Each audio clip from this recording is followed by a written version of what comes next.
session. But if you've come to the workshop on assessment informed instruction, you're in the right place.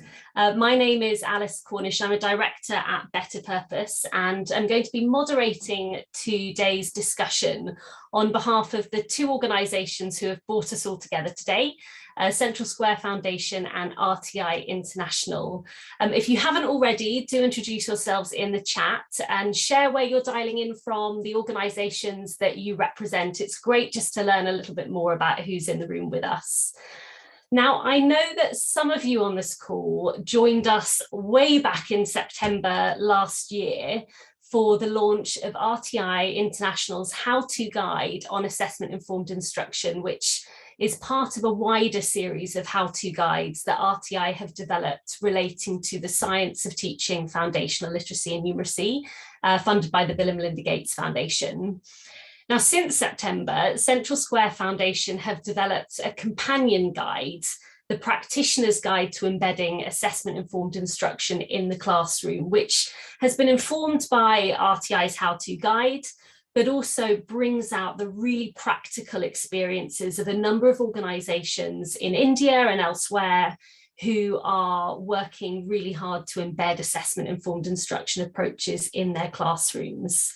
So we are delighted to be convening today's workshop to talk more about assessment-informed instruction, how it's applied across different contexts, and also just to dig deeper into the process that Central Square Foundation went through to develop this practitioner's guide.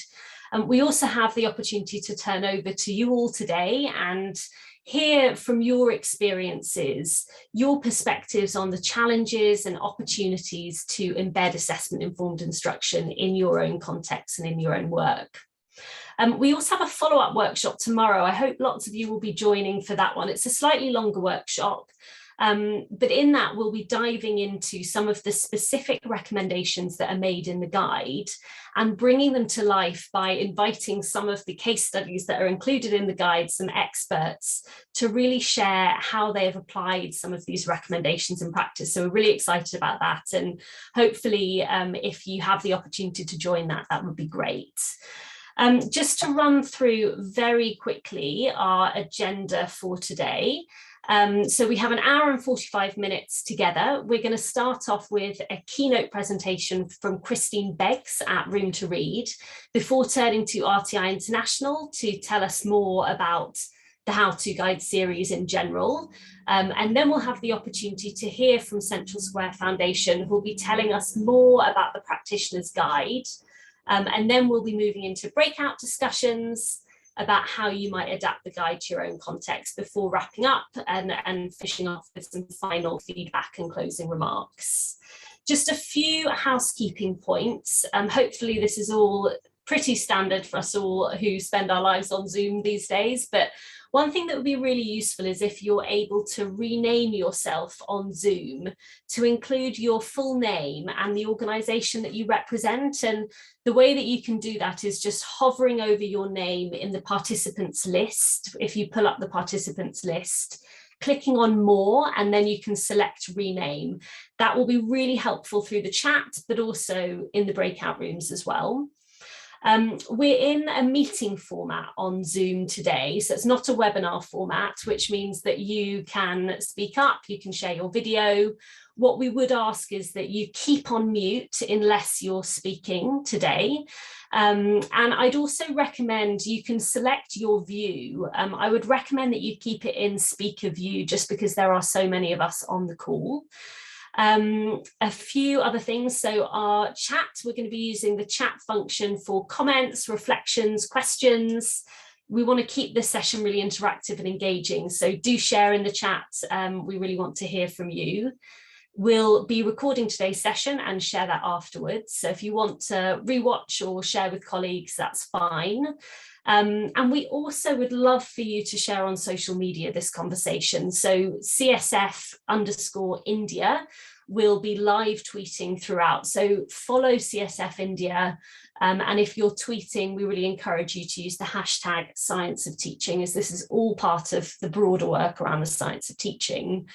And then finally, we have got breakout rooms. Don't disappear when the breakout rooms open. This is the opportunity for us to learn from you as well.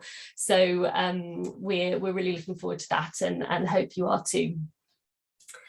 Right, well, with that, I am delighted to welcome our keynote speaker and a real leader in assessment-informed instruction. So we're really excited to have her today, Christine Beggs. Christine Beggs, as many of you will know, is the Vice President of Research and Evaluation at Room to Read. And she has over 20 years of experience in the international development and the private sector, and oversees Room to Read's global research, monitoring and evaluation practice, providing technical assistance on research, leading the development of evaluation and measurement strategies, and directing their global efforts to build and utilize evidence. She was evidence team lead at the Office of Education at USAID before joining Room to Read, and also holds an MA from the Fletcher School of Law and Diplomacy at Tufts University. Christine, thank you so much for kicking us off. I will hand over to you to share your thoughts. Great. Thanks so much, Alice. And it's such a pleasure to be here. I'm going to pull up my share screen here and sorry, one second. All of those qualifications, and all of a sudden my PowerPoint has disappeared. Sorry, one second.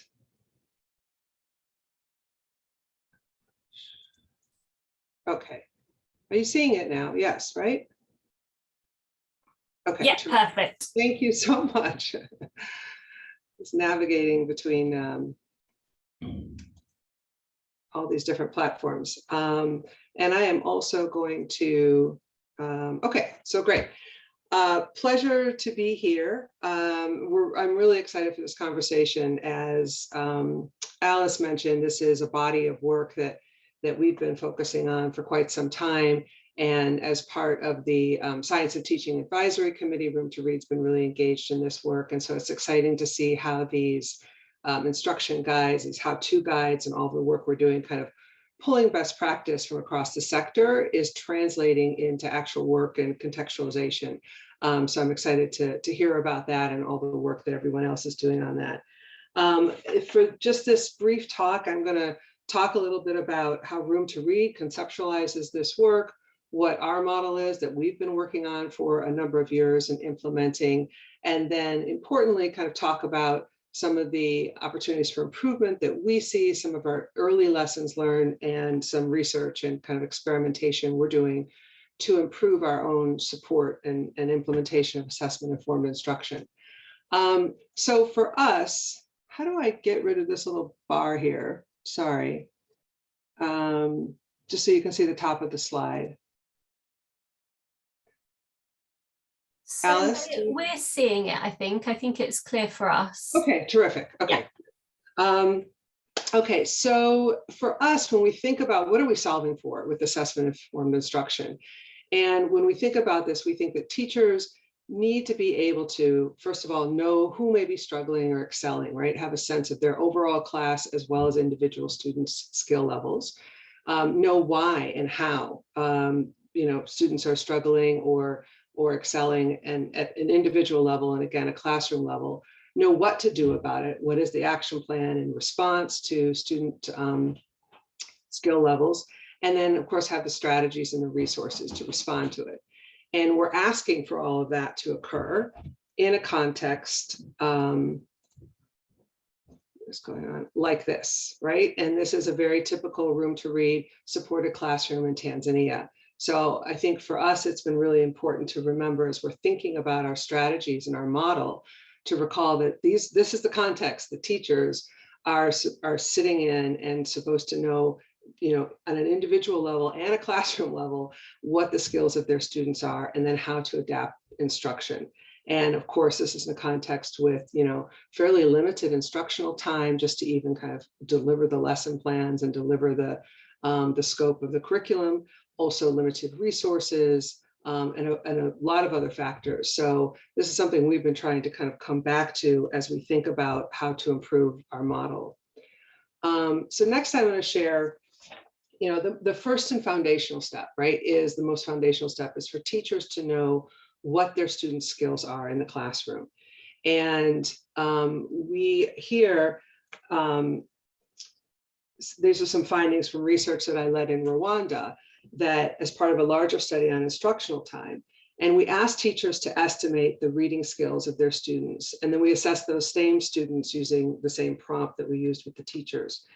And what we found aligns largely with other studies that teachers overestimated the skills of their students fairly consistently. And in this study, teachers estimated that 65% of their class could read most P2 syllables, when in fact only 47% could read most P2 syllables. And even more striking, you see in the right-hand column, is that teachers estimated 52% of their class could read and comprehend a P2 leveled passage, when in fact only 28% of the class was able to read most of the passage and correctly answer most of the comprehension questions of a P1 level passage, so an even lower level passage. So clearly we have a need to support teachers in their ability to determine their student skill levels and identify those students who need additional support. So turning to just a brief overview of what we've been implementing, and this is to address this need of getting teachers timely information about their students' reading skill level. So for the past 7 years or so, we have worked with the schools we support through our comprehensive literacy program to implement a teacher-administered classroom-based oral assessment across 10 countries and in thousands of schools. And this model has been scaled up in some states, parts of some states in India, and also in Rwanda through our technical assistance. So in our model, grade 1 and grade 2 students are assessed twice yearly by teachers, and sometimes with support from our coaches. The assessment is progressive and it's aligned with the curricular goals and kind of the lesson plans at the time of the assessment. And so on the right-hand side here in the bottom, this is what kind of the summary view looks like. This is a compilation of the classroom scores based on all the individual student scores. And it gives the teacher a view of where their class skills are. And I think importantly, the fact that we have this disaggregated by these kind of foundational reading building blocks, it's also really helped reinforce, in addition to giving the data on the student skills, but it's reinforced that these building blocks exist, right? And that there's kind of, it reinforces the instructional strategy that we're using in the schools that we support. And you see in this example, I think this is from Cambodia, where we see most of the classroom has mastered the letter recognition process and the letter sounding, but there are a few students that are still struggling with that. The same for syllables, but we see there's some challenges with decoding in terms of the nonsense words, subtask here, and that a good majority of the classroom is still struggling on this, even though the familiar word reading has higher scores. And so this is an opportunity really for our coaches and the teachers to sit together and analyze, look at these data, talk about an action plan and supportive strategies that can be put into place. We also, moving kind of from the classroom level and what happens in this, we also have school level dashboards where we look at with the head teacher as well as within our own group, how the different schools are performing, not so much performing, but what kind of support that they need. So we look at this at a state or a certain other regional levels within our countries to see what kinds of schools need extra support. We also look if schools are not, if the student tracking scores are not kind of achieving the level that we expect at that point. We also look at what our implementation fidelity is, like, are we meeting our implementation standards in terms of coaching, teacher training, what more support can be provided. So that's basically an overview of kind of our model. And next I want to move to some of the reflections we've had about what's working and what still needs improvement. And some of the things we do see is definitely improved ownership and use of data by field staff, teachers, and administrators. We also see very much a more kind of explicit understanding of the reading building blocks. There's also, this has generated more focused conversations between teachers and coaches and parents and students around learning and learning outcomes. And in some instances, we've seen schools are kind of using this to do little informal student report cards as the year progresses. We also see that there are some teachers with heightened demand for student data, student assessment data, and they feel more empowered to assess their students and know how students are progressing. And then again, we do see some follow-up support for individual students that are struggling either through remedial, kind of camps, reinforcement camps, or revision lessons. But again, that's quite limited, and it's really bounded by the resources and the response of the system. The other thing that we've been reflecting on is, and an important, and we're continuing to look at this, but an important thing for us is like, are these student tracking data, right, that are kind of informal classroom-based oral assessments administered by the teacher, is this proving to be a good signal for what we eventually see on student scores in a more formal early grade reading assessment? And to date, we've looked at that across probably a total of 7 different countries. And what we're seeing is very positive, strong association between student tracking scores and EGRA scores. So we're feeling confident that these are a good signal for us. And this has also come up in conversation with different funders and different ministries in different contexts of ways and strategies to have better assessment data that doesn't require kind of like a summative, large process, and building kind of trust in the data that is produced in classrooms by teachers. So in terms of again, reflecting on the limitations, both of the model and our implementation of that, this graphic is just an overview of what our process looks like. And on the right side, you see like the first 4 steps are really focused on just getting the data on student scores, student skill levels, and that kind of assessment process. On the left-hand side, it's really about the response. So what are the action plans developed? What kinds of resources are available to respond to students and whole classrooms in terms of their how they're tracking and their learning gains. And what we see on the assessment aspect of it is there's definitely varying levels of teacher demand for this process, and kind of teachers owning the process and seeing this as integral to their teaching and instruction and improving learning outcomes. This model, because we do it on a census basis, it's twice a year. It's meant to kind of stay in the classroom, be supported by the teacher. It can be definitely disruptive to classroom schedules and honestly nearly impossible in large classroom contexts like Tanzania, where we've got classes of 100, 120 kids in like 4 sections per school. And I'll talk a little bit more about some experimentation we're doing on kind of more streamlined assessment processes in Tanzania in particular. We also, despite kind of messaging to the contrary, we still see this kind of instances of treating the results as outcome measures and kind of high stakes, more assessment oriented. So we're still working on kind of how we can message that and work with the teachers and the school heads in a way that minimizes that orientation. I think as well, we're learning as an organization how to, and again, I'll talk about this in some of our research, but how do we take the totality of what we're seeing from students' reading progressions based on student tracking data, the way teachers are capacitated and motivated to use these data, how do we feed that back into the curriculum we develop, the teacher training, and the teacher support systems? So that's another area that we're working on as an organization. I think as well, kind of going to the response side, right? So this is the action planning and being able to act and have teachers either adapt instruction or find additional resources for their students. Our model has its limitations as currently structured. It doesn't provide a great deal of insight in and of itself into explaining how and why students are struggling. Of course, we have this, we have coaching with our teachers that is done on a bi-monthly and in some instances a monthly basis, and that kind of gets into some more of the strategy development. But we think that there's opportunities to move this model a little bit further into helping to understand why students are struggling.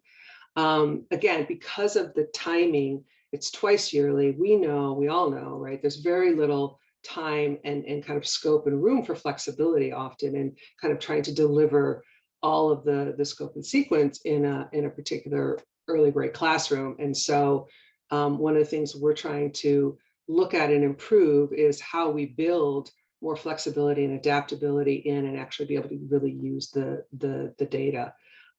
As well, a lot of variation in terms of the kind of linkages to the supporting structures for teachers and children in different contexts. So we also see that as a bit of a challenge, not so much in our model, but just in the context that the model is working within.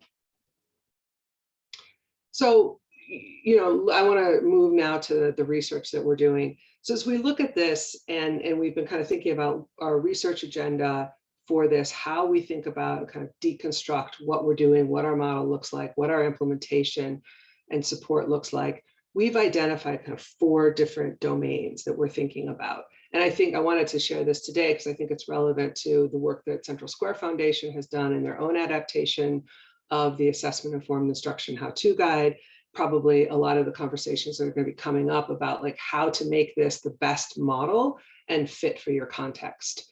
And Room to Read, we're implementing literacy programs in a range of contexts, from classrooms with 35 students in them to classrooms with 120 or more students in them. So we also, while we always kind of define global models based on evidence and best practice, we have a very strong contextualization process for both our programming and our research and evaluation. And so that's kind of bringing this together.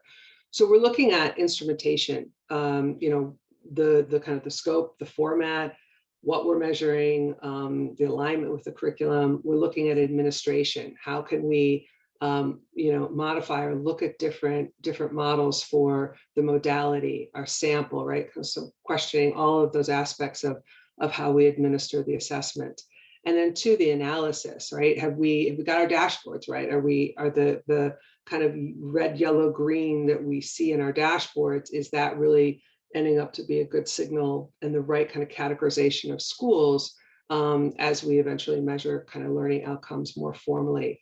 And how do we do a better job of visualizing those results, both for our teams and for teachers and school leaders, to make the data a little bit more actionable? And in terms of utilization, this is a really critical thing. We have a range of stakeholders use this data, but central to that, obviously, the teachers in the classroom. So how can we provide supports, different trainings, different sets of visualizations and other to help increase the uptake and the utilization of that? So these are kind of just, I wanted to share this in terms of the research framework that we're using. And again, here, this is a product of, this is a summary of some of the research studies that we have going on along these different domains that I mentioned. So as I mentioned before, we have been experimenting with alternative models in Tanzania in particular because of the large class sizes.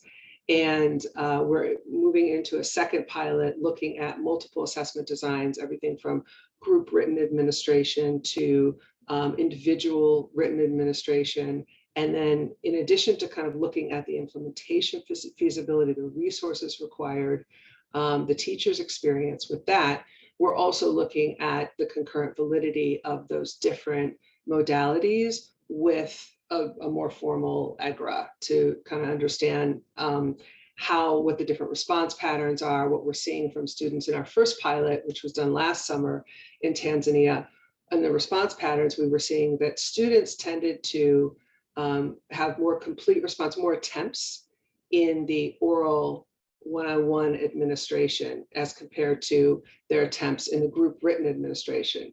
But in terms of kind of accuracy and correct scores, we didn't really see much difference. So there's a whole set of information I'd be happy to share as a follow-up on what that first pilot looked like in terms of the time for administration, the resources it took to prepare, and all of that. We're also obviously going to be, there's right now, it's a paper-based process for us, and we're experimenting, looking at kind of tablet or phone-based teacher administration, and what kind of the pros and cons of that are, and able to do that in a well-supported way, and ideally in a sustainable way. In terms of utilization and administration, we have a research grant under the Science of Teaching with Gates Foundation and RTI to really take a more comprehensive, systematic look at our experience to date. So we're doing surveys at different levels of room to read staff. We're also doing some primary data collection with teachers and head teachers in Nepal and South Africa, and looking as well at the student scores, kind of the action plans, and then understanding the degree to which those action plans were actually implemented in the classroom. So we're excited about that, because I think it will help us understand a bit more about the demand, how our assessment strategies are being utilized, how they're viewed, and importantly, how we can improve them for the teachers that we're working with. And then, as I mentioned before, we're continuing to do our work on kind of the predictive validity of the student tracking data, as well as whether or not our categorizations of and kind of dashboarding could be improved. So that's just a quick summary of some of the work we're doing on this, and I hope this was of interest and a nice way to launch the workshop. And I'm just really excited to hear what other folks are doing that we can learn from as well. Brilliant. Thanks so much, Christine. What a way to kick us off today. Such richness in what you've talked through. I'm going to open up to questions at this point. So I'm going to ask people to raise their hand if they have a question for Christine. We've got time for 2 or 3 questions. This is going to be a feat in trying to spot all those hands raised with such a large group, but do raise your hand, or if you don't know where the hands up button is, just put a note in the chat, perhaps, if you want to come off with a question. Just give people a few seconds to find that hands up button. Should be at the bottom with their reactions, I think. Have we got anyone with a question for Christine at this stage?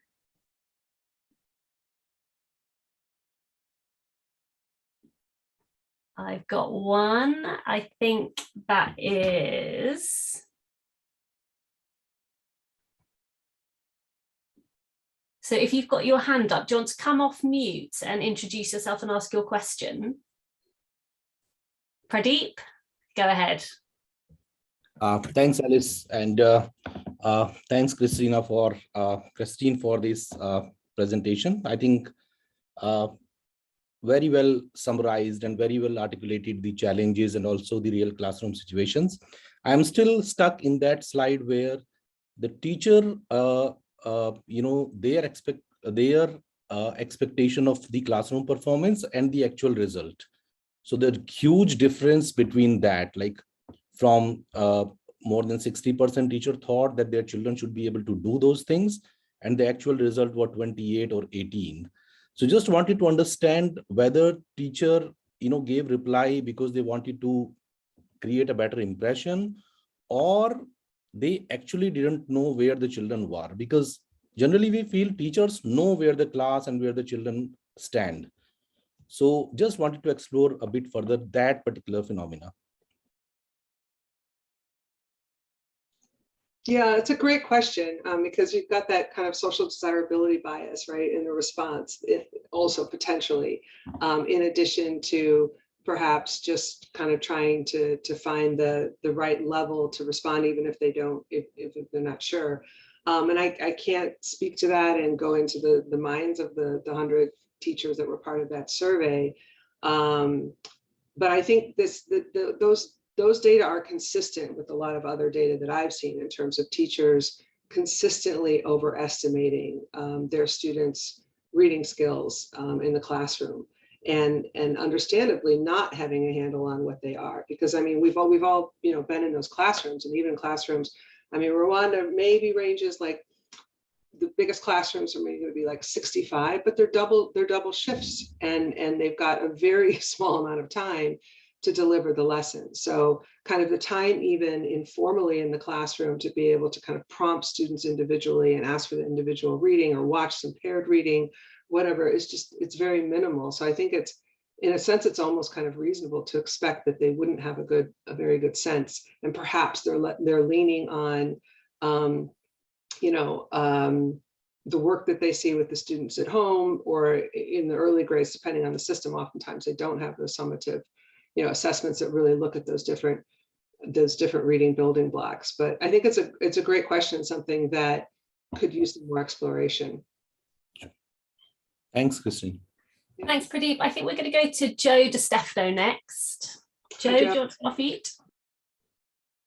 Yeah, hi, thanks so much, Alice. And I'm not going to come off video because I just got home last night and I'm looking like a jet lagged rag right now. But Christine, it's great to see you and hear you. Awesome presentation, thanks.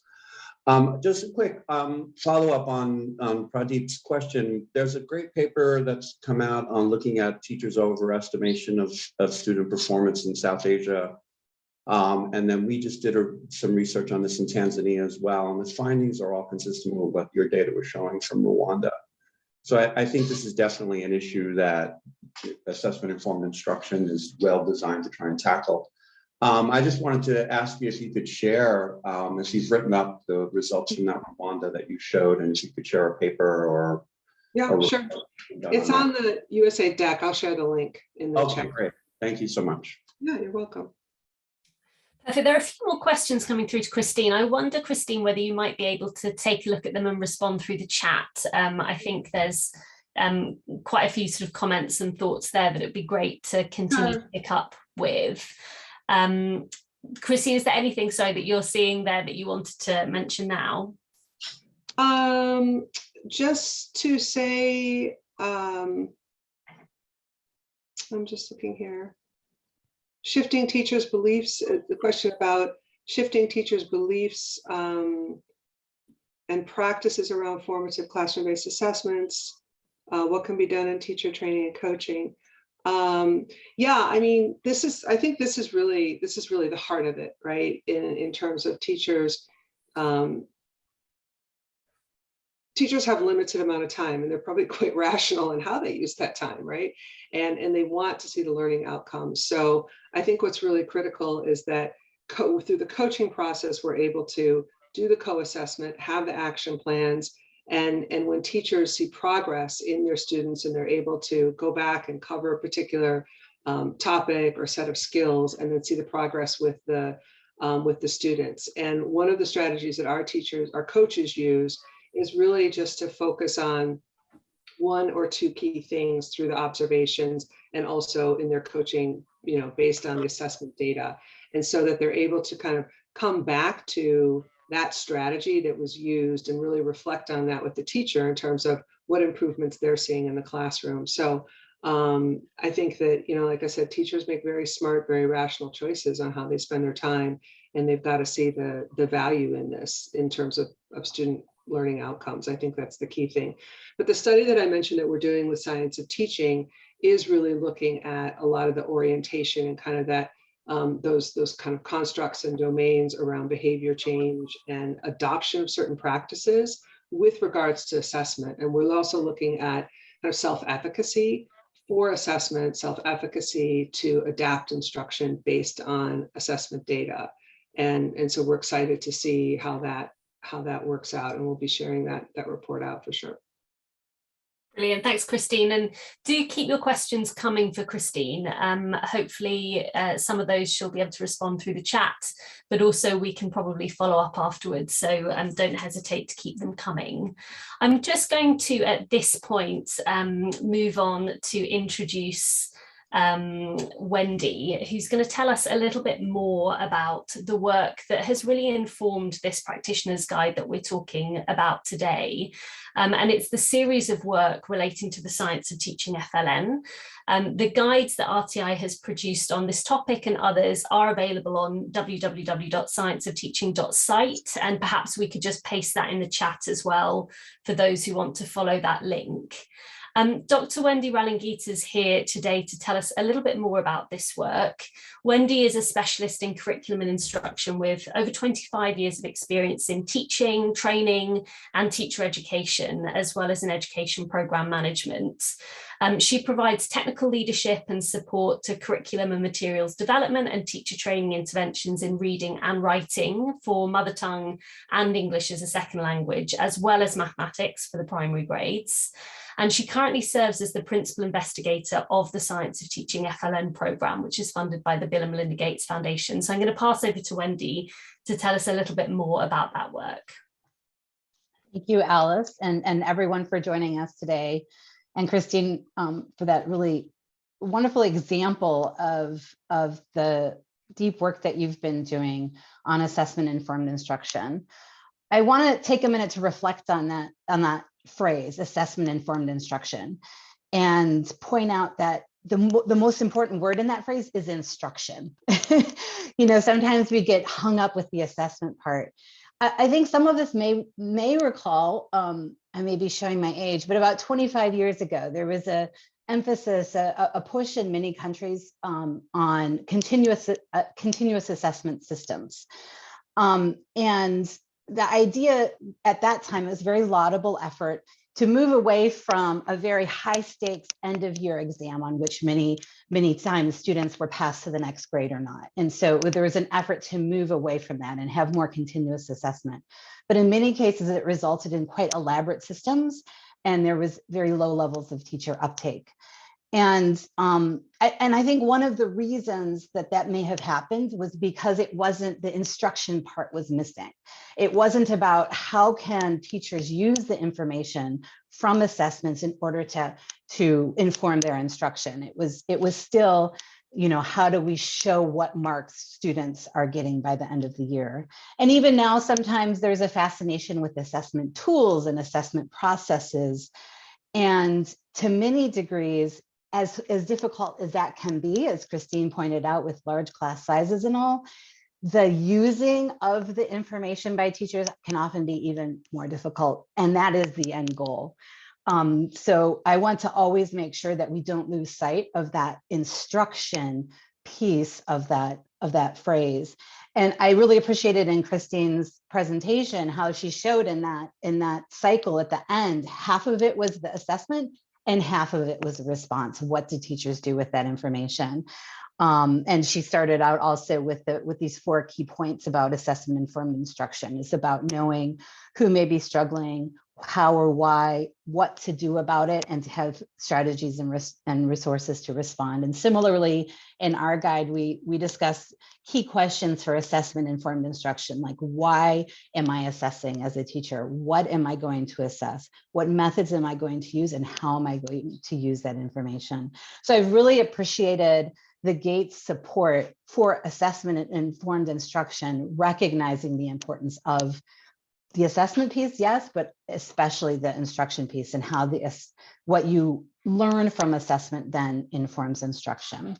And Gates has really, through the Science of Teaching, supported the development. We have 2 guides. We have a large series of how-to guides. I won't list them all, but you can see them on that website. But we have 2 that are really focused on assessment-informed instruction. One looks more at the systems level and talks about from large-scale assessments down to what is happening in the classroom, gives an overview. And the other really focuses on assessment-informed instruction at the classroom level. And I really appreciate Gates' support for this effort, as well as the conversation that we're having today and networking that I am sure will begin from this, and how to support assessment-informed instruction. It's made possible through Gates' support, and I think we greatly appreciate that. So talking about the how-to guide, particularly on the assessment-informed instruction at the classroom level, what we really set out to do was bring together the evidence base on key practices and principles that we see evidence for across many different contexts, as well as common challenges and ideas for addressing those challenges. However, how exactly those things can be applied in a particular context will depend on that context. And that's something that we try to really discuss thoroughly in the guide as well.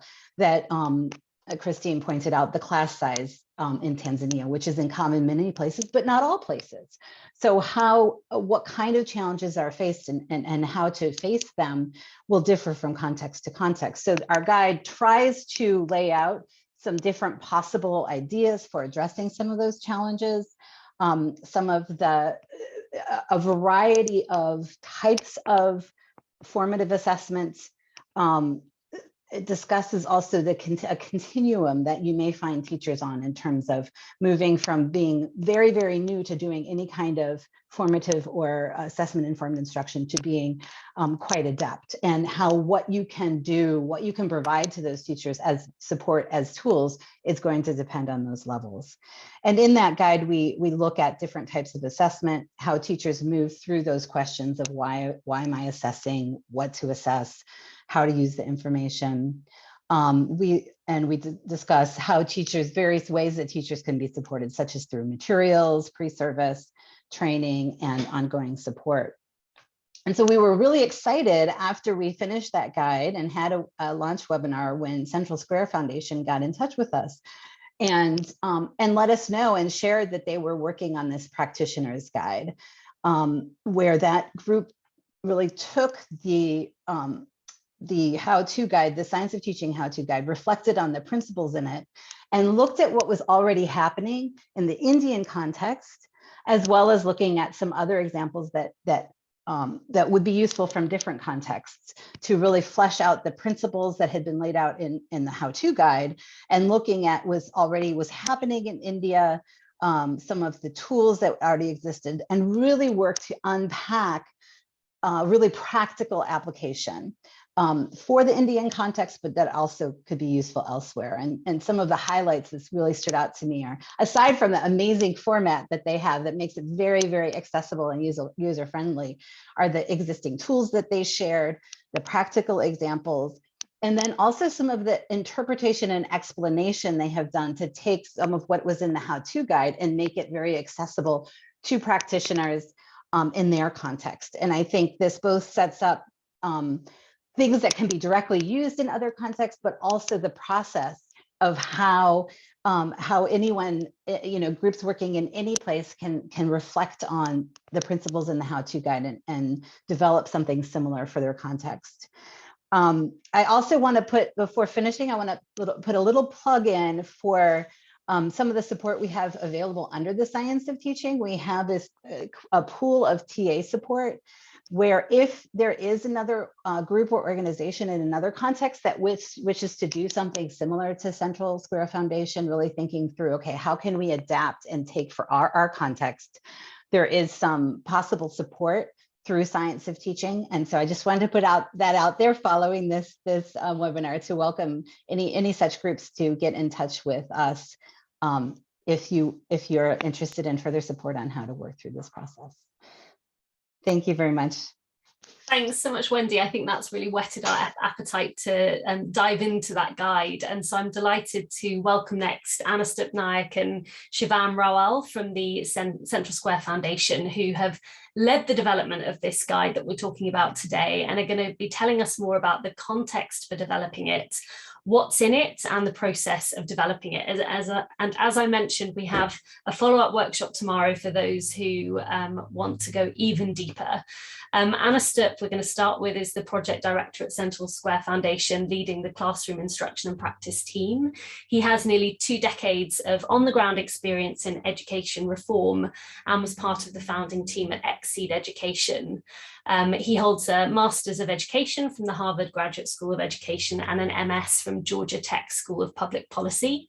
And then we'll be hearing from Shivam, who is a project manager at Central Square Foundation, and he supports various state government and NGO interventions on improving the quality of design, classroom assessments and evaluation. And he is a domain expert in assessment and data-driven instruction.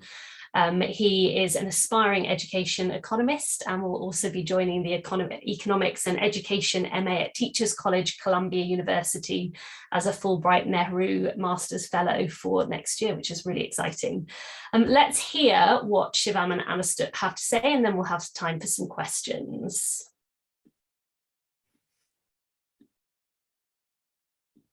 Hi, my name is Anustup Naik. I lead the classroom instruction and practice team at Central Square Foundation. in India, and I'm delighted to be part of this conversation about assessment-informed instruction.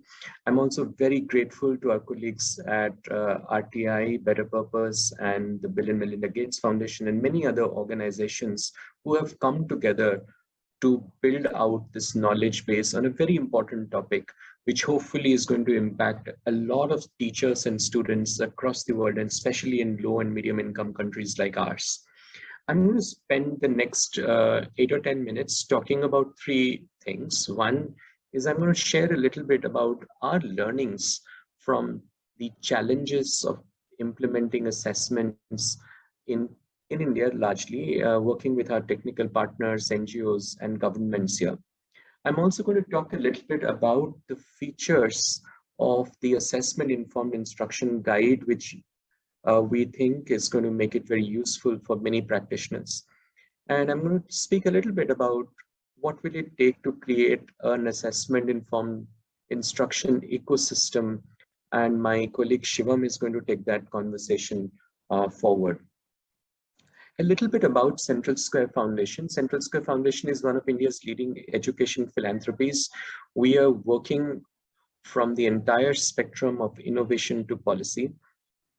Foundational literacy and numeracy, or FLN, is one of our key focus areas. We work with close to 12 states in India in one way or the other, touching about 70% of all school-going children in primary grades across the country. If you look at our approach, it has really 3 big focus areas. One is to work very closely with the central and state governments to engage on policy issues, on the enabling conditions, and on the roadmap for foundational literacy and numeracy.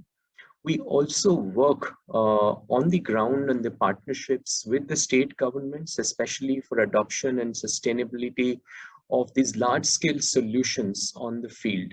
And that includes an entire gamut of solutions that go under FLN, which include structured pedagogy toolkits, teacher professional development, coaching and mentoring, and even governance reforms that enable FLN at scale in the states. We're also in parallel working on the increase and availability of research and good evidence and public goods in the area, so that this knowledge that we are generating from the field can also be adopted by organizations, not just in our country but also in countries like ours. And in fact, this is an effort to do one of that kind of solution, which can then spread hopefully to a larger audience. When we look at what's really going on with assessments in the country, we find out that there's a lot of assessments actually going on. In Indian schools, on an average, teachers are administering 8 or 9 tests or different kinds of assessments, but very few, maybe 1 or 2, are used actually to inform their practice in the classroom. And this is not only true about India, but even if you go to OECD countries and PISA countries, you'll see that very rarely standardized tests are being used to inform what happens next in terms of assessment, curriculum, and instructional design.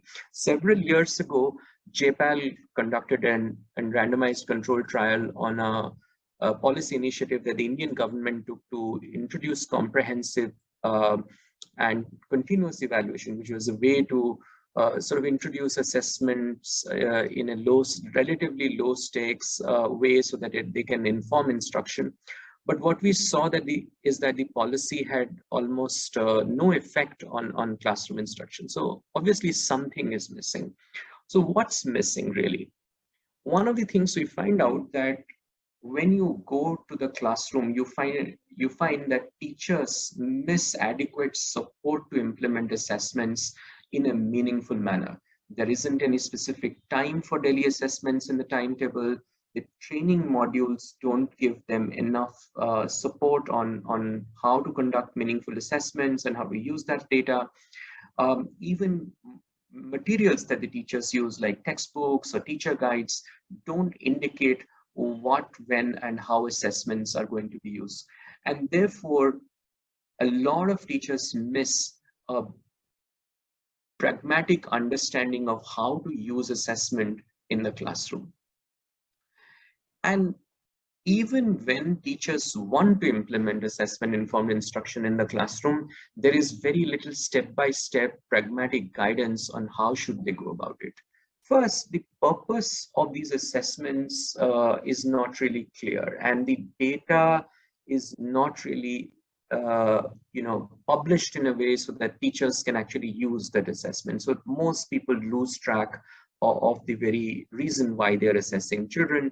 So it ends up being an exercise in either labeling children or just promoting them to the next grade, so on and so forth. The second is that when you look at the core of assessment, whether the assessment has the right content, is it supporting the child in the cognitive processes, are there coherence between different forms of assessments administered, is there some correlation between this, assessments, and what happens after the assessment is not really clear. And the other thing we find out, which is a big challenge in a country like India, is there are many, many resources. There are lots of little resources floating around assessments, and the teacher has to stitch all of them together if they really want to make anything useful in the classroom. And there aren't that many ecosystem enablers, like the trainers or the coaches are not really trained to support teachers in these processes. So what have we done about it?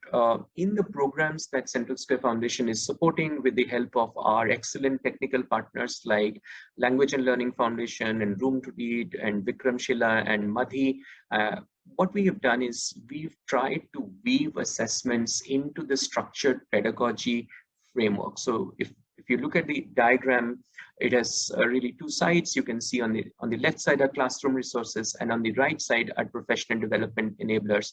And we are trying to ensure that assessments are integrated into the learning outcome, into the lesson plans, the textbooks, so on and so forth, but they are also integrated into the teacher training, coaching, and mentoring. The curriculum has been divided into micro steps of learning progress, which means that there are very specific markers of student progress so that the assessments, whenever they are done, can provide information on very specific milestones that the children need to achieve. The lesson plans have been designed in a way to embed checks for understanding, things like exit tickets, so on and so forth, which make it easier for the teacher to assess children during the lesson. We've also worked very hard to integrate assessment and its related remediation activities into the timetable.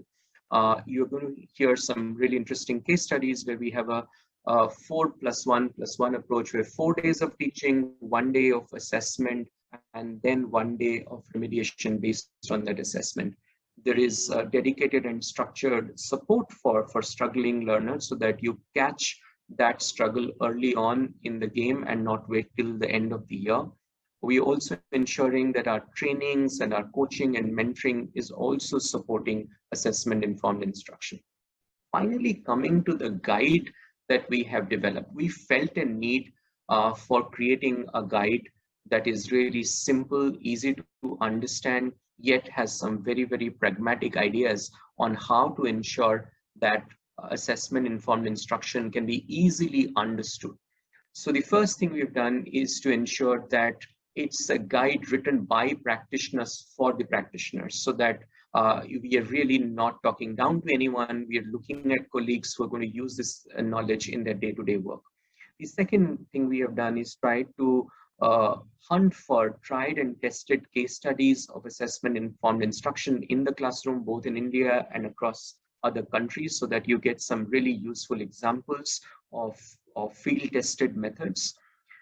The third thing we're doing is to provide very detailed step-by-step solutions so that you can take this guide and actually develop a set of processes, the set of tools to ensure assessment-informed instruction is actually embedded in your program. And finally, one of the things we are doing is to ensure that the assessment-informed instruction is also understood by different stakeholders. So whether it is the teachers who are inside the classroom, or these are coaches who are supporting the teachers, or people who are enabling the system are all supported through this process. So we have a set of classroom tools which are there to support teachers. We have a set of enabling tools which are there for coaches, and we have also some kind of guidance for people who are enabling the system. My colleague Shivam is going to take this forward and give you a much more detailed understanding of the guide. And my hope is that we'll continue this conversation. Some of you will hopefully get excited about using this piece of knowledge, adapt it, contextualize it, and I'm really looking forward to the conversation. Thank you. Thank you, Alice, for the introduction, and Anasu for setting up the stage to take it forward. I hereby welcome everyone from around the globe. I'm Shivam, and I lead the assessment informed instruction work at Central Square Foundation, and I'm the author of the Practitioner's Guide to Embedding AI in the Classroom. I'm very excited to meet all of you today, and I will start off by talking about Practitioner's Guide to AI in detail, how we have developed the guide, and the key principles embedded in the guide which makes it accessible to the practitioners. While I would say the science of teaching how to guide on AI has rigorously summarized the literature, evidences, and technical research papers available on using assessment to inform instruction, it has also given the entire education system a shared vision on what AI can look like in the classroom.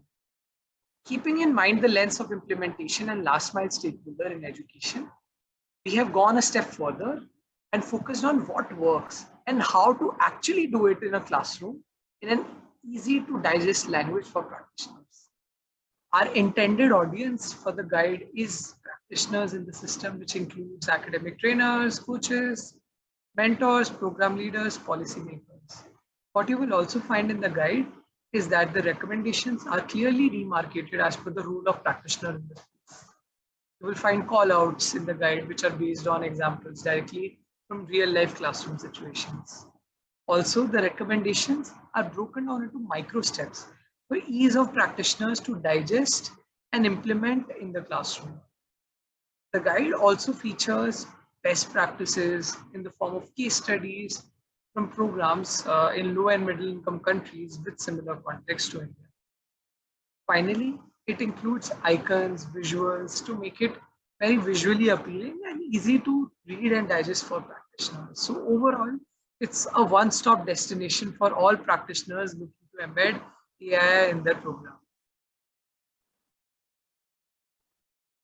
Before I go further into the recommendations of the guide, I wanted to give you all a bigger picture of how we have organized the recommendations in the guide. Here is a snapshot of the web of practitioners in the system. What we have learned about AI while working with these practitioners in India is that while the central actor to drive AI in the classroom is teacher, fidelity to implementation of AI depends on how well the teachers are supported by these practitioners in the system. When we started creating this guide, we classified our framework in 4 broad pillars based on the rules of practitioners. In order to successfully embed AI in the classroom system, we need a tight knit between these following 4 pillars. The first pillar we have is the structured tools, which includes immediate classroom resources like lesson plans, student worksheets, teacher guides. The question of what happens inside the classroom in those 40-minute lesson plans is solved by instructional designers, lesson plan writers. The next layer and focus is the stakeholder capacity. Building teacher capacity to understand what is AI, helping them understand simple classroom assessment techniques, supporting them in providing feedback on how to modify instruction, etc., is led by teacher trainers and academic cadre, including coaches and mentors. Furthermore, the third pillar is behavior change and adoption, which includes practices to build teacher habits and routines into whether the teacher is able to support struggling learners, or is there enough time and structure in the timetable to conduct remediation. Finally, the last big pillar is system alignment, which practitioners working at policy level are more concerned about. Whether there is a learning outcome framework which is mapped at a micro competency level, or is there alignment between formal examination, curriculum, and instruction. These are some of the questions that are addressed in the pillar of system alignment. From a practitioner's lens, this classification really helps. For example, if I am an instructional designer and I create lesson plans, I will be more interested to look out for recommendations classified under structured tools. If I am a teacher trainer or a coach looking to create a module to introduce teachers to AI or teach simple assessment techniques to teachers, I can look at recommendations under stakeholder capacity. Similarly, if I'm a program leader looking for innovative ways to build structures and build habit change on AI, I will look at pillar 3 for behavior change and adoption. Finally, from a policymaker's lens, I'll be looking at recommendations under system alignment. I would like to point that as we are going through each of the pillars in details in the next few slides, think about where your program designs are stronger or weaker, where you need additional support. Thinking in terms of these pillars can help you design an assessment-informed instruction program in a more structured way. The first pillar that I'm going to talk about today is structured tools. AI requires teachers to identify students' learning needs and make instructional decisions to support student learning. Hence, the most fundamental support to teachers is to provide the instructional tools that have checkpoints within a lesson to check for student understanding. An effective lesson plan illustrates how to use student response before, during, and after instruction to improve the teaching process. Before instruction, I need to know if my students have required prerequisite knowledge of the content that I'm about to teach. I can check this with a quick recap question of the previously covered concepts as displayed by the program in the Philippines. During instruction, I need to be sure that my students are able to follow what I'm teaching right now. I can do this with a quick thumbs up, thumbs down activity or a check for understanding question. After instruction, I need to plan the next step based on student response. Here I can embed a decision block in the classroom where at the end of the lesson, teacher decides whether to proceed to worksheet or whether to reteach a particular topic. The next pillar is stakeholder capacity. For a teacher who may be new to AII, it is important, at least in context of India, to start off with a module that clarifies purpose of AII. We have provided a skeleton structure on how should the opening module of AII look like, what it should cover. Furthermore, teacher training should embed how to use simple classroom assessment techniques in the classroom. It is important to ensure that training incorporates demonstration of simple assessment techniques by trainers and in one-on-one sessions, and providing a dedicated time during training to practice these techniques with the trainers and get support and their feedback. To build sustainability, as discussed in recommendation number 1, instructional designers must embed these strategies within the lesson plans for teachers to use them at regular intervals. Teachers will feel confident and supported when they have opportunities to be regularly engaging with AI practices throughout the materials, trainings, and academic support, where they can ask questions to the trainers, maybe get a one-on-one supervision of coaches, and practice with their peers. Connecting teaching learning materials, training, academic ardor would require trainers to explicitly refer to AI practices embedded in the material and coaches to provide one-on-one support and feedback on AI. Evidence from Fundamental shows that the entire package of support resulted in a much greater impact rather than just providing books or just providing training. The third pillar that I'm going to talk about is behavior change and adoption, which focuses on providing a structured instructional routine that helps teachers embed AI as a habit, which ensures successful implementation in the classroom. The routine can be in the form of allocating specific time intervals in the timetable, which could be weekly or daily. We have examples from various programs in India who have embedded weekly instructional routine. And here I'm showcasing a particular example by Language and Learning Foundation, which incorporates 4 days of teaching, 1 day of assessment, and 1 day of remediation in their weekly assessment structure.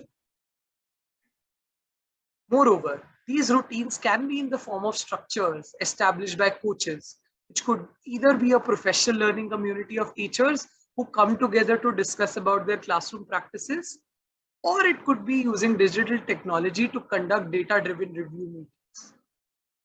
Here we have included examples from various programs, including Read Liberia, Tusome, and Madi Foundation. The final pillar that I want to talk about is system alignment. To ensure AI's success at scale, it is crucial to make sure that there is coherence between what is taught versus what is assessed. At least from context of India, one of the probable causes of teaching to tests could be that many formal assessments are based on different competency skill set. So teachers just focuses on skills which are just being assessed. Such mismatches can make it difficult for teachers to focus on in-classroom assessments and use assessment results. Hence, this recommendation becomes really crucial. While we have provided steps to break down a competency into micro steps, here is an example of a numeracy grade 2 guide where we have showcased how each skill has to be broken down into several micro steps to build a proficiency in a competency. In context of India, we have seen how vaguely designed learning outcomes lead to lack of clarity in the system on what student learning looks like. Now, I've come to the last section of my presentation where I want to share a few tips about how can you adapt the guide in your own context. First, identify the audience and the need. Attempting to serve every possible niche could be a route to failing. Identifying a target audience that provides a clear focus of whom your intervention will serve and why those practitioners need your intervention is really crucial. Study existing processes in your own systems. What might have worked in one context might not be applicable everywhere. Hence, it's useful to study existing processes in your system before adapting any recommendation. Third, show, don't tell. It is extremely important to make practitioners experience the recommendations by showcasing images or step-by-step action pointers rather than simply telling about the recommendation. Fourth, start AII with existing tangibles inside your own ecosystem. It makes more sense to strengthen the existing protocols versus building something very new. Case in point being, if your program is already creating lesson plans for teachers, it could be quicker to embed assessment techniques in lesson plans or timetable, while it may take a lot more time to change the entire learning outcome framework or getting buy-in from policy leaders. 5, pilot test to understand what works in your context. Conducting a small pilot of intervention will give you an evidence to decide what recommendation or parts of recommendations have worked and what might be applicable to your context. Finally, keep it simple. Each recommendation may have a different time, cost, capacity to implement, or challenges in your own context.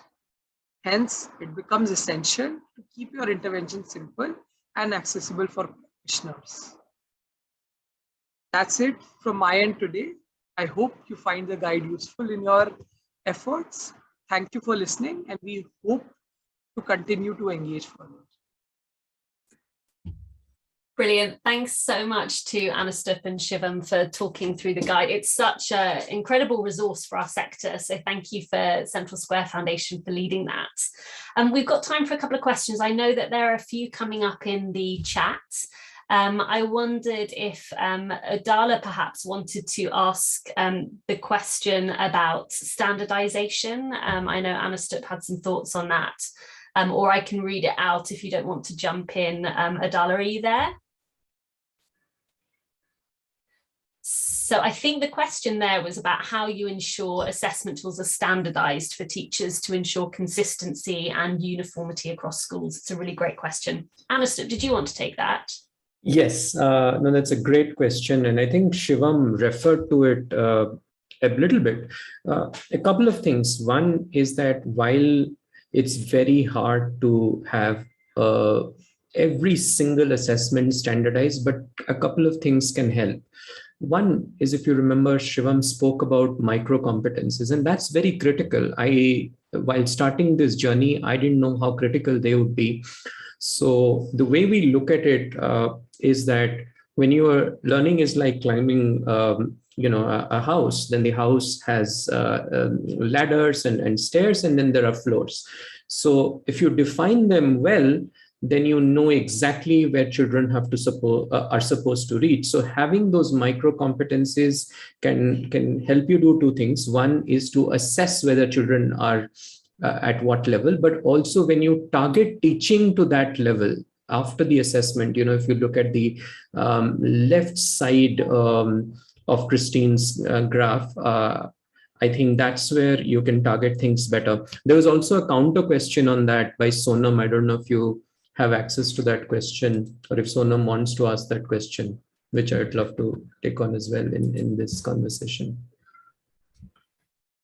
Dr. Sonam, if you wanted to shout out, feel free, or otherwise I can read out that question. I think I'll just add a line or two to that question. So, Anushtha, my worry was while working with the teachers, it's important to give them the autonomy and the feeling that, yes, it's not something that is imposed from, some outsider who has not been in my class specifically. So to overcome that challenge and how much autonomy would a teacher have is something I'm a little concerned about when giving them standardized assessment banks specifically. Correct. No, a couple of thoughts on that. By no means any of these tools are impositions on teachers. But I think I'll also give a point of view which often comes in the context of anything standardized, whether it is lesson plan, structured pedagogy, or what you call standardized assessments. I think a couple of things are important to consider. Just like there are children with many different capacities in a classroom, the entire population of teachers also has a vast spectrum of capacities. There are many teachers who can perhaps create their own assessments or create their own tools. And I think more power to them. I think they should have that. But there are also teachers who are struggling to access these tools. And I think that's very important to provide them that access. Second, I think oftentimes when we talk about learning, we often confound 4 or 5 things. One is effectiveness, that are children learning better? And I think that is the primary business of the entire system in this community, to help children deliver better. And oftentimes efficiency is confounded with creativity of teaching or autonomy of teachers. And often autonomy of teachers is confounded with making your own materials. I want to sort of argue that they aren't always the same thing, that making your own materials, a lot of teachers tell us that is actually quite time consuming. So the real autonomy of a teacher comes when she has access to those materials, she knows the overall teaching process, and then her cognitive load is low, so she is free to actually be more autonomous about the kind of conversations you need to have with the child. So in fact, I would argue that if you have standardized assessment tools, then the instructional process that happens after that can become actually more autonomous by the teacher, because the teacher then knows which child is struggling or which set of competencies are weaker. So that's where I think we stand on some of this. Don't make it an imposition, make it structure, make it like a set of recommendation, but don't shy away from the fact that our entire enterprise is about helping children, and providing teachers with the tool to succeed in the classroom is to actually professionalize their work. Great, thanks, Anushtha. I can see that Vanita's got her hand up. Vanita, did you want to ask your question from Shivam and Anushtha? Yes, thank you so much, and hello from India. Great presentations, all of them. So here maybe Anushtha can take this question. So great to learn about the 4-1-1 format. Very, very interesting. But my question, and please help me understand, is one-day remediation a standardized way of, it's a part of your format. So is it sufficient in all the cases, Anustu? That is what I feel, to take care of different capacities. And the question, I was reading one question, how does it take care of, again, you have multiple, children with multiple abilities, so how does that one-day remediation take care of the gifted ones, or the ones who are in the mid-range, and the ones who are slow learners? So how does this take care? And maybe one more thing, and I agree with you when you, the question from Dr. Sonam, I agree that when we talk about standardized assessment, it is very, very important, and especially in a country like ours. And I agree with you when you say how that it is delivered, that is where the autonomy of the teacher comes into play. The content, at times, there will be teachers with different capacities. So my question to you is, this 4-1-1 sounds great as a structure, but is that one day enough for a classroom, and as varied a classroom that we have in our country? Yeah, and the short answer is no. And the long answer is none of these are silver bullets. I genuinely hope that you will download the guide and read through it. There are multiple strategies that are provided, which we think together can make this difference. So I'll start with something very simple. Just look at the point Shivam was making about even before going to the 4-1-1, which is the last day of the week, while teaching the lesson, before teaching the lesson, you find out what children already know. During the lesson, you do some kind of checks for understanding. And after the lesson, you're also ensuring whether most of the children have reached the benchmark. So it's a journey. So you can't rely on a 4-1-1 to deliver the goods. But what we have seen is that when you create a structure like 4-1-1, there is a behavior change, because you like it or not, there are 4 T's working in the classroom: the timetable, the textbook, the teacher, and that's those 3 things are guiding, and the tests. Sorry, I forgot the 4th one. How should I forget? So when all of those things work together, the 4+1-1 just provides a structure. Now, what happens is, and this is a program that was created by Language and Learning Foundation, they're able to catch children who are struggling a little bit early in the game. Usually what happens is the weekly remediation. See, look at, these are government schools. We are not working with very high resource private schools or schools where there is a lot of personalized attention, home support. In the government school system, there is absolutely a very little of this is happening. So even convincing governments to adopt, I just came back and yesterday actually I had got a call from a government official. She was saying, oh, this is too much, we just need to have these monthly tests.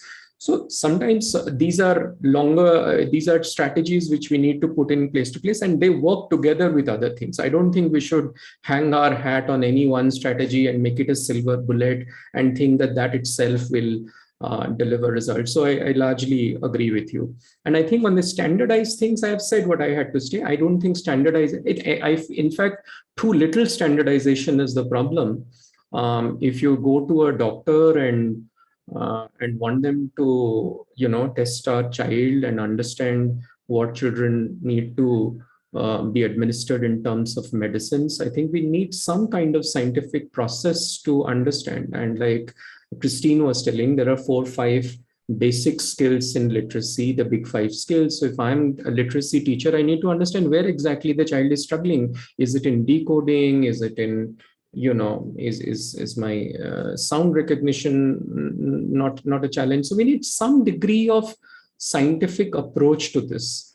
That does not necessarily mean there is a straight jacket, but I think the reality is we are very far from it. So that's where we are coming from, not necessarily that this is the only way. With you on this completely. One more question, if I can just.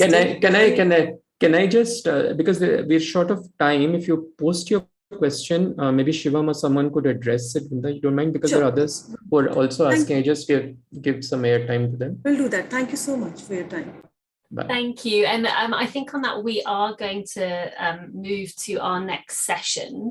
I just wanted to say, though, that Anustup and Shivam are available in the chat and also will be in the workshop tomorrow. So if there are deeper questions, we'll have plenty of time to explore. At this point, I really did want to move into our breakout discussions. And in the breakout discussions, we really wanted to provide an opportunity for reflection for you all. So we're going to ask you to spend about 15 minutes, quite a short breakout room time. In that time, very briefly introduce yourselves, and I mean brief, name and organization only. And then I want to share for you to share some reflections, commenting on some of these questions. So what have you learned about implementing assessment-informed instruction in your context? What are some of the challenges you faced, and how have you overcome these? And where might there be opportunities to adapt some of this work and these guides in the context that you work on? So use them as prompt questions. We'd love to hear from you. Make sure that you do have a chance to address all of those questions. And we're going to ask in your breakout rooms for you to nominate one person just to be ready to share one or two brief takeaways from your discussion, either through the chat or live when we come back together. And there's also a facilitator in each of your groups who's going to be keeping everyone on track and also taking notes from the discussion. So I'm going to move you into your breakout rooms now. Make sure you turn on your video as well in the breakout rooms. This is really an opportunity to chat together and share reflections. So I'm opening up the rooms. You should be have the opportunity to join very soon, and I will see you shortly.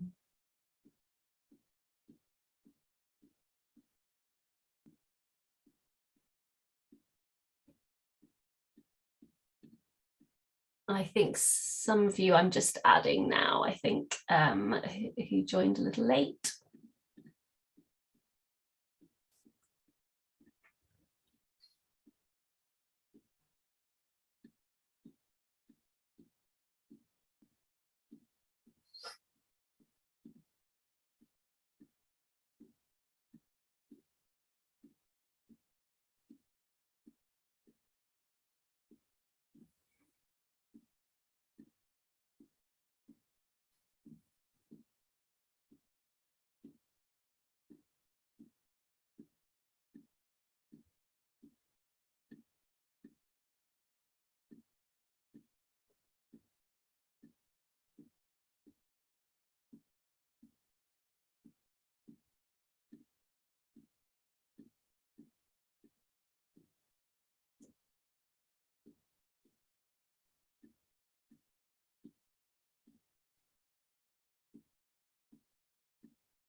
Welcome back.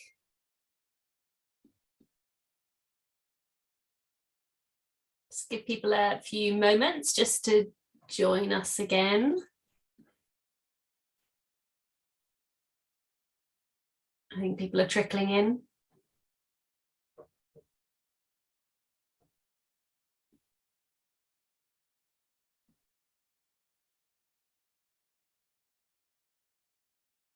And I think that's just about everyone. So thank you for that. Very sort of short but useful opportunity just to hear a little bit more from everyone in the room and the breadth of richness of their experience. I'm just going to ask for a few highlights from the conversation. So I'm going to pick on a few of the groups just to share one or two reflections. It would be great if people wanted to add further reflections in the chat as well, because we won't have the opportunity to go around all of the groups, but maybe I could start perhaps with Revanthi's group. Revanthi, are you there? Is there someone from your group who could just share one or two reflections? Yes, Mike from our group had really something interesting to share. Mike, would you also want to share here?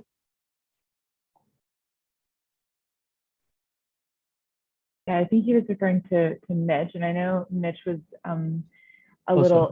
He was working on. Had something going on the side, but was able to. I'll just jump in for him, and he was able to share some really interesting work that he had done in Zambia, but it's also doing in the Philippines right now that I think is really relevant to this discussion. He was saying that with the Philippines project, it's a USAID-funded project, they've just launched pilot courses on formative assessment, and that they're seeing it's very, very basic stage or beginning stages right now, but that they've seen from observation from teachers and peer learning communities that they really attach themselves to specific techniques and tools. So tools and techniques like what's seen in the playbook that CSF has created, that teachers and instructors can really attach themselves to and seem to have the most traction so far, and actually having a fighting chance to really do this regularly in the classroom. So it's just kind of another plug for the playbook and thinking about other ways that it can be adapted and kind of disseminated into more context. Great, thanks, Julianne. Anastup, what about your group? Is there anyone who wanted to share any highlights from the discussion? Simon, would you like to share a little bit of what we heard? I mean, there were some interesting sort of dilemmas that we had. Yeah, sure. I think one interesting dilemma is designing something that is useful to schools where there's a lot of variability. So you have high resource, low resource schools, differing constraints, teachers at different positions along that spectrum. So I think one of the challenges is to have that in mind when designing these tools, and really be designing like productivity tools for teachers that can be used as a set of assessments by the most elite teachers, but can be used as really thorough scaffolding by newer teachers. So that was probably one of my reflections from. Great, thanks, Simon. Kate, what about from your group? Or just a quick reflection you might want to share yourself. Hi, so I wondered whether Ria would like to share the point that she was just making when we were cut off. Ria, are you there? Are you around to share that point? If not, I'll do it myself. Hi. Oh, sorry, no, go for it. That would be great. All right, so maybe I can start and then you can jump in, Kate, if that's all right. Perfect. So I mean, one thing that we were discussing is that it's very sort of important in our context to associate, and this is something that was, laid down very clearly in the beginning of the session itself, that it's very important to associate assessments to be able to, informing instruction in classroom, and not just as a means of assessing students themselves. And one of the things that we see, particularly in the context of India, especially now, there's so much uptake of, sort of collecting data, reporting it through, very well designed dashboards, is that it's teachers almost feel that, this data is going to be used to take punitive actions against them. So one sort of interesting insight that we were discussing is essentially to also talk about how this data is used, and this is also going to be one of a very important vertical in AI as we go forward and we develop it in our contexts. Great, thanks, Ria. And Asia's put a comment in the chat, and Anastup just suggested that it might be nice for Asia just to expand on what she said in the chat. Asia, do you want to say a bit more? Yeah, I think the first point is that we mustn't confuse AI assessment-informed instruction as testing only. In fact, that should be a very small part of it, and the work that the teacher is supposed to do in the classroom, which is, it could be a facial expression. Students look confused. I need to ask them more questions. I need to help them to understand.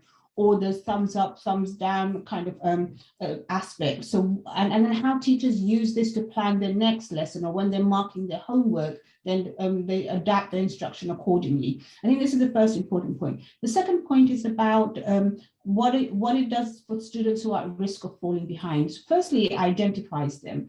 And the purpose, key purpose of assessment-informed instruction is to promote equity, to say who is at risk of falling behind, how do we support them to get back on track and remediate either formally or informally. And then this aspect also about empowering teachers. When teachers are able to look at a lesson plan or a structured pedagogy lesson plan and have the skills to say, this might not be as right for my class right now because they haven't understood this bit. So I need to go forward a bit I need to go backwards a bit to go forward is really important. And finally, we've got to make it easy. We can't expect every aspect of AI to be done in every lesson. And so quick successes are really important for teachers to say this is helping their students. Brilliant, thanks, Asia. And I think a really nice summary and to leave us with today. We have a couple more minutes. For those who haven't had a chance to share any reflections, do feel free to do so in the chat. We also have hopefully some note takers in those sessions, so we'll be able to share some of those reflections afterwards. Just a couple of things then. So we've mentioned this workshop tomorrow where we're going to go a little bit deeper into the recommendations. I'm just posting to the chat a link to register. So if you haven't already registered and you'd like to join, it's tomorrow a little bit earlier in the day. But we'd love to see you there and explore some of those recommendations in more detail. We also have an event evaluation form, and there's the link on your screen here. There's also a QR code if you're so inclined, so you can scan the QR code. I just want to give you a moment just to follow that link, and hopefully it'll be pasted in the chat. So please do access that evaluation form now if you can. We really, really value your feedback about how we can make these workshops better. So while you're just following that link, I think I will pass over to Anastup, who's going to say a few thank yous and closing remarks. But I would just like to add my own thanks to everyone for joining and all of our speakers. Anastup, over to you. Thank you, Alice, and thank you everyone for hanging in there for such a long time. I know it's very, very odd time for a lot of us. So my gratitude to everyone who's invested their time.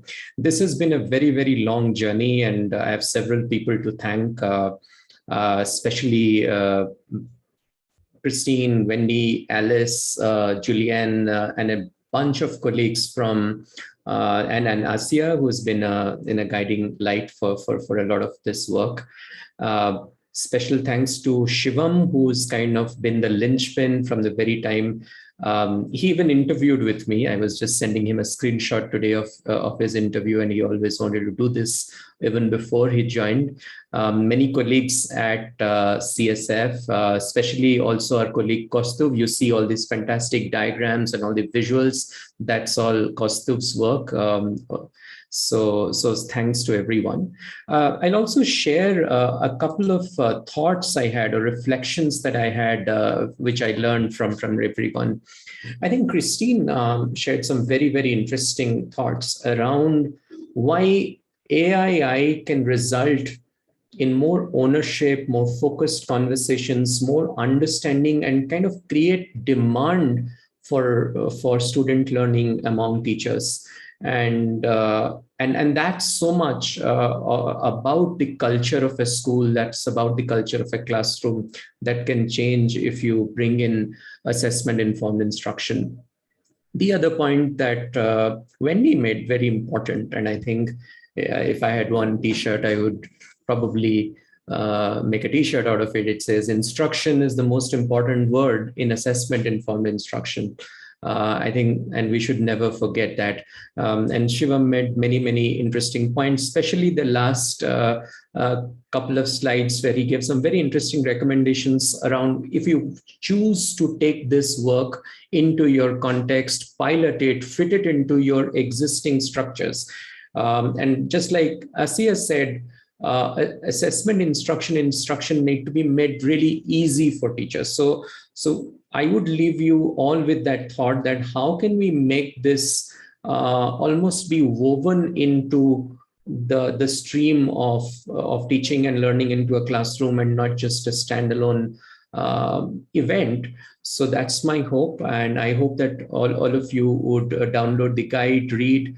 Please send us your comments, your critical feedback. This is all work in progress, so we'd love to hear your comments and feedback. And I'm sure Alice and team are going to send you some notes after that. Again, really, really grateful we could have this conversation. Thanks, Alistair, and thank you so much for everyone joining. I've also pasted the link again one more time to the guide so that you have it as you depart today. But thank you so much for joining, and hopefully see lots of you tomorrow. Bye. Bye.